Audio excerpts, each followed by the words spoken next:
What is the comparison trap? Have you ever caught yourself scrolling through some type of a social media feed and begin to feel some type of a discontent with your own life? You've been jealous about the vacation that others are taking.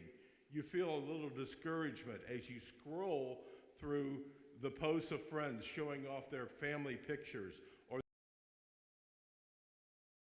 as you survey the mountain of laundry and clutter in your own home, overcome with feelings that somehow your kids, your home, your marriage, your life, even your vacations just don't measure up. Have you ever walked into a church and you know what kind of a morning, you know what kind of a week you might have had, and it wasn't a great week? And you come into church and the morning has been a struggle. It was a struggle to get the kids up. It was a struggle to get them to eat something for breakfast. It was a struggle to get them out the door. It's just been a struggle, and you're stressed and you're frustrated and you're discouraged, and you walk into church and all you see is family after family after family of people that feel like they have it all together. And your immediate thought is, what in the world am I doing in this church? I have no business being here because I can't relate to these people. They've got it all together, and my life, my family, fill in the blank, my whatever it is a mess. Anybody ever been there? The problem is at the very heart, when you start to make those kind of comparisons, you are contrasting your reality with what you believe the reality of other people is. And you don't know that. You don't know what that other family had to go through to get to church the same morning. You don't know what that person had to deal with that previous week or month or year. We think we understand.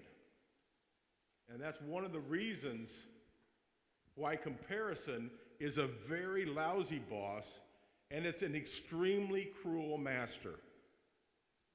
See, when we get onto social media, one of the things that it's helpful to understand and remember is that they are constant reminders there is no win in comparison. And we all need to be reminded of that.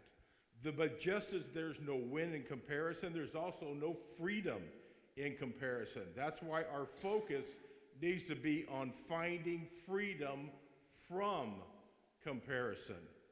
And if you don't remember anything at all about this message, I hope you remember this thought. One reason we struggle is that we are comparing our behind the scenes to someone else's highlight reel. Stephen Furtick said that, and I think there's a lot of truth and a lot of wisdom to that.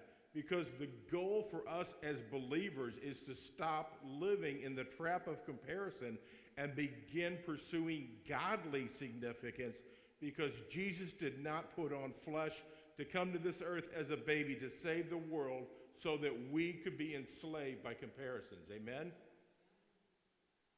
Because Galatians 5:1 says, it's for freedom that Christ has set us free. Set firm then, and do not let yourselves be burdened again by a yoke of slavery. John 8:31-32, and then forward to verse 36 says, to the Jews who had believed him, Jesus said, if you hold to my teaching, you will really be my disciples. Then you will know the truth, and the truth shall set you free.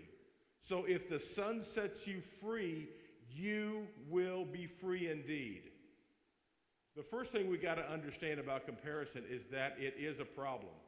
And you may be sitting here tonight thinking, you know what, I'm really not affected by that.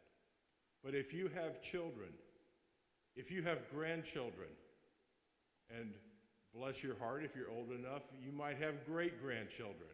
I guarantee you there are people in that circle, in those circles, that are dealing with the issue of comparison, because it starts at such an early age.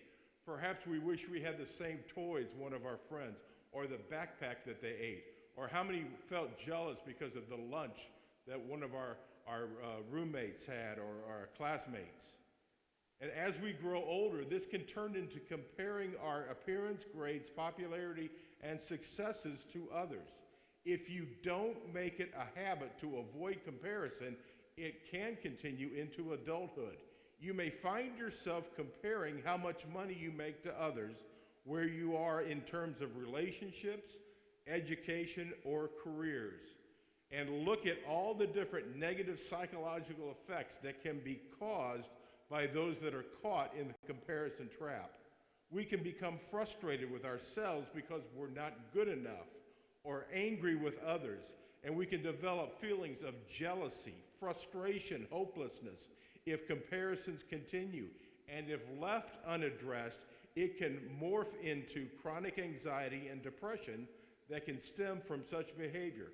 To avoid comparisons, people may look at other people's faults and tear them down in order to make themselves feel better.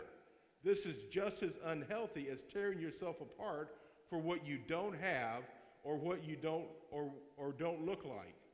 This is why Theodore Roosevelt said that comparison is the thief of joy. Why is that? Well, simply put, you can blame it on what I call the ERs.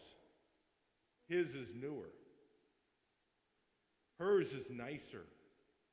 Their kid is smarter. Their house is bigger. His is faster. Someone else's is better. She is thinner. He is stronger. The coworker is younger. When you determine where you are based upon where someone else is, there is always an ER. There will always be somebody with a bigger ER. And on some level, most of us, we understand the futility of trying to compare ourselves to others, but we still have that temptation. And why is that? Because we want to be significant, right? We strive for significance. We want what we do, what we mean, what we say to be significant. We want it to count for something. We want our life to matter. We all want to be important, to feel like we somehow measure up, at least on some level. But how do you measure significance? What's the standard, the measuring stick, the roadmap?